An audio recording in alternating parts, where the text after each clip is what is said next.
Olá, amigos.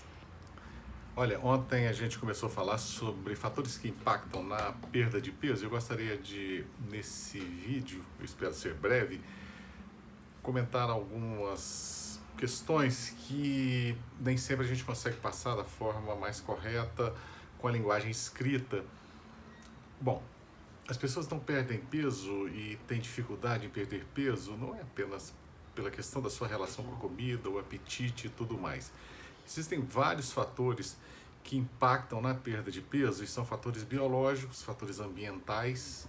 Fator ambiental, existem produtos que a gente chama de esteroides do lixo, que são produtos liberados pelas embalagens plásticas, pelos filmes que acabam sendo conservantes nos alimentos, e eles produzem então alterações bioquímicas importantes no organismo e podem impactar na perda de peso. Outro fator que eu considero ambiental por se tratar do ecossistema da pessoa é a questão da flora intestinal. Pois bem, esses produtos que eu falei dos esteroides do lixo, eles alteram a flora intestinal original, ele faz com que a flora original seja substituída por bactérias que são oportunistas.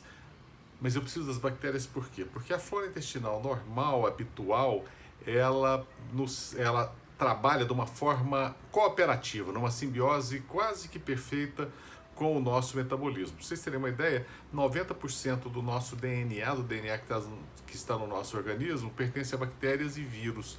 Então a gente depende dessa interação.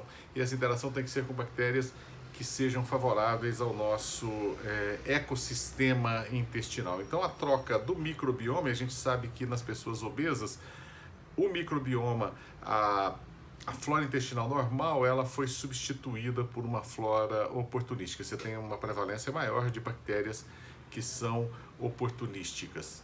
Outro ponto que impacta nisso é o que nós comemos. Então você é aquilo que você come e aquilo que você come, come. O que eu quero dizer com isso? A gente busca muito pratos saborosos e não olhamos muito a origem desses pratos, né? Há uma tendência de se voltar a uma vida mais saudável, de alimentos orgânicos, de animais criados em condições especiais para aqueles que comem carne, no meu caso. Mas a gente esquece de uma coisa: mesmo os alimentos orgânicos, muitos deles foram plantados em um solo que foi preparado com, por exemplo, o Roundup, que é o famoso mata-mata. Muitos agricultores me dizem: hoje eu não uso mais o Roundup, eu uso um outro produto. Pois bem, todos esses outros produtos, eles acabam sendo absorvidos no solo e passam para os alimentos. E isso traz impacto na flora intestinal.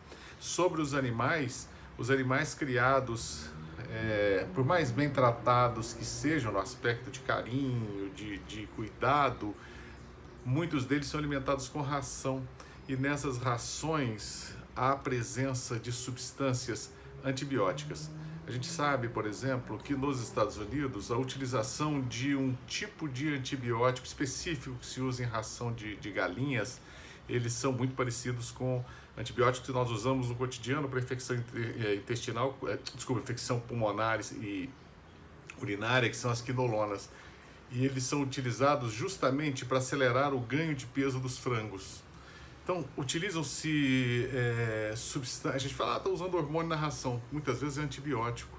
E isso também acaba detonando a flora intestinal normal. Tudo está relacionado à flora intestinal normal? Não, de modo algum. Mas é um dos fatores que impacta muito. O outro fator é a questão do que nós chamamos de genes econômicos, porque nós nunca tivemos fartura de alimento. Fartura de alimento é algo que começa a aparecer na segunda metade do século XX e hoje é uma realidade. Existe fome no mundo, mas existe comida suficiente. Então há uma questão de distribuição. E essa questão de distribuição é tão complexa que onde havia antes privação de comida e a comida chegou agora, ela chega numa forma complicada, industrializada, marketingizada, né? Marketizada, o marketing muito em cima e propaganda, e geralmente não são alimentos tidos como saudáveis. Utiliza-se gorduras complexas, faz-se a elaboração, quanto mais bem elaborado no aspecto de produtos sintéticos, mais se vende. Se mais se vende, mais se torna barato, se tornando mais barato, mais se consome. Então, são vários fatores que estão ali envolvidos. Mas o principal, se você quer emagrecer, a maior dica é: não existe ganho sem dor, né? No pain, no gain, o pessoal usa isso para malhação, mas para perder peso é necessário o sacrifício. A pessoa não engorda porque ela come, mas ela só vai emagrecer se ela deixar de comer. Então, o primeiro ponto. O segundo ponto é aumentar o metabolismo através de atividade física regular, e geralmente tem que ser uma atividade física bem orientada para você também não se machucar. É muito comum as pessoas começarem a correr ou andar de bicicleta ou fazer uma atividade física saindo de um nível sedentário e já começam ali a 1000 por hora sem orientação. Isso leva a lesões musculares, quando não há problemas mais sérios no aspecto cardiorrespiratório ou no aspecto metabólico ou mesmo reumatológico. Então, a orientação de um profissional é sempre importante. A persistência é fundamental e o desejo de perder peso ele deve ser contínuo para aqueles que efetivamente têm obesidade e necessitam emagrecer. Um abração.